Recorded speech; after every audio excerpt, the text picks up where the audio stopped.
Welcome back to my craft room. If you're new to my craft room, then welcome. Today I'm doing something a little bit different.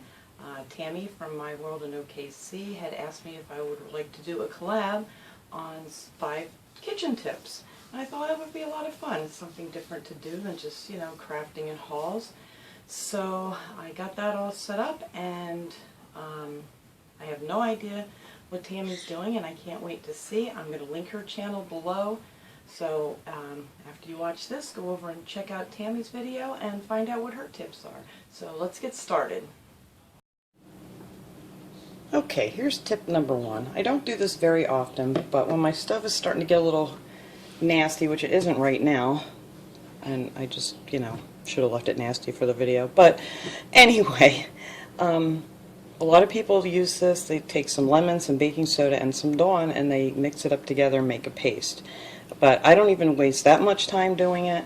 So what I do to make this concoction here is I just take usually an old lemon that I have sitting around that I want to get rid of, because I usually buy a lot of them, and then, by the time I get to them, they're no good anymore.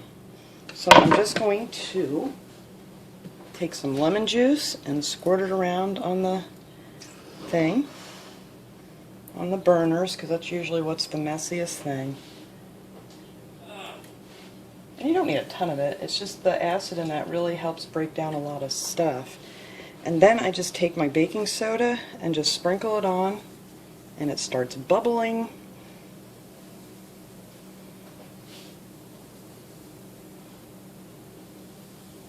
I don't know if you guys can hear it bubbling, but it is bubbling. And then I'll just mix it around with my fingers. Just like that.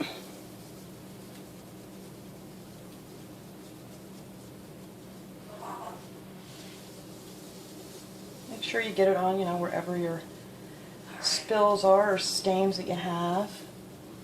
And I've never tried this on anything else other than just, a glass stovetop.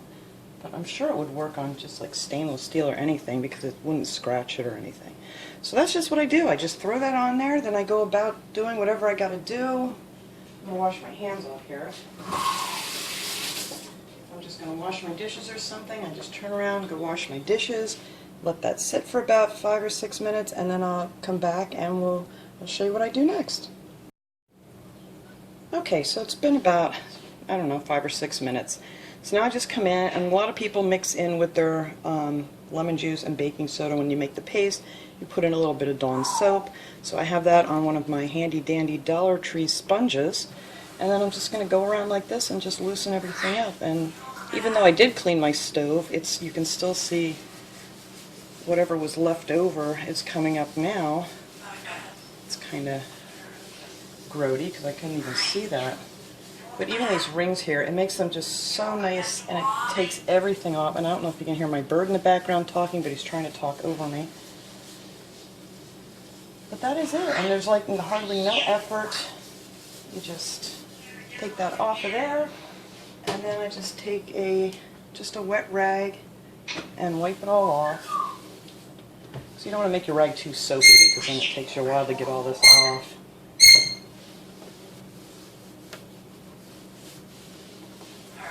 That's it, and then I'll just dry it off with my towel. And it's just sparkling clean. And trust me, this is an old stove. I think I've had this stove at least 15 to 18 years. And just doing this like maybe once a week, or even once a month, it just cleans it up so nicely. So that is my first little kitchen tip, and now I'm going to go get the stuff to do our next one. Alright, for kitchen tip number 2, it's all about these little guys. And, everybody gets these hangers. And I just take off the ends of these. And these make the best clips for, I use them on all kinds of stuff. And they're really strong. I've never had one break. You just kind of have to, either use a sharp knife to try to, saw through the little plastic thing here and break it off. And then if you want, you can take like a nail file or something, to get the sharp edges off. But they're free. You get them when you buy clothes. And I have a million of these. I have them in my closets with bags, and I even have them like on some bags of frozen vegetables and things that I didn't use everything. I just roll it up and clip these on, and they're absolutely wonderful. So that is another one of my little kitchen tips, is just when you get these hangers and you don't know what to do with them, just take the ends off and keep them for whatever you want to keep closed. So that is my tip number 2. Alright, and for my tip number 3, it's also using one of these. You want to keep a couple of these around that, you know, you don't take apart, because if you save a lot of recipes like I do, or you get those, you know, weekly magazines and stuff that have some great recipe ideas, you can just hook them on just like this onto your hanger and hang it right on your kitchen cabinet door so it's out of your way while you're cooking, and it just makes life a little bit easier. I used to have a cookbook stand that I put them on, but that really, you know, kind of got in the way too. So this is up in the air, out of the way, and you can see whatever you need at a glance, and yeah, it's just that simple. So that is my tip number 3. Okay, for my next one, it is a sink tip here that I do. This is something else that I only do maybe like once a month or so.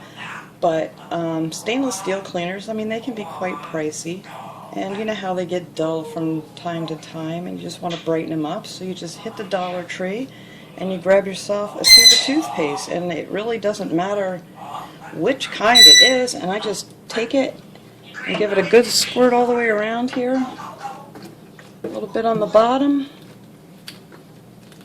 So it costs you about maybe 50 cents once a month to give your sink a nice shine, and then I just take my sponge and just clean it around. And besides giving it a nice shine, your drain is minty fresh.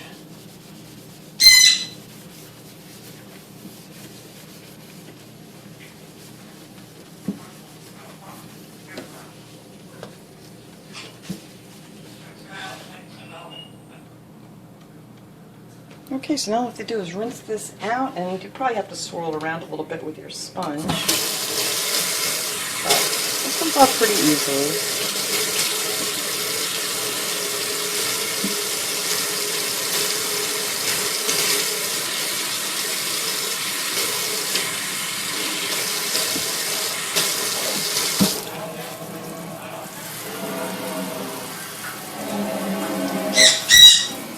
Oh, my birds are cooking right again. I have 2 that hang out together all day long, but then every once in a while they feel the need to like pull each other's tail. But there we go. That looks beautiful.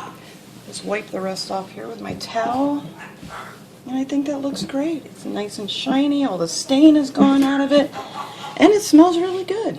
So that is tip number 4. Okay, so for my last one, and my favorite one, is this Prep and Pop that I use to peel my potatoes.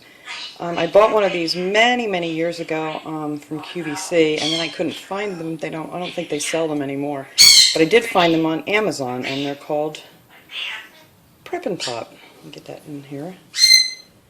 And then you take this off, and it has these little prongs on it, because I hate peeling potatoes, mainly because I'm usually slicing up my fingers. So you just take the tip of your potato off, you pop this little sucker in there, and then you can just go to town and peel a potato like in a heartbeat. And this is not a nice potato, but anyway, just to show you guys what I'm saying here.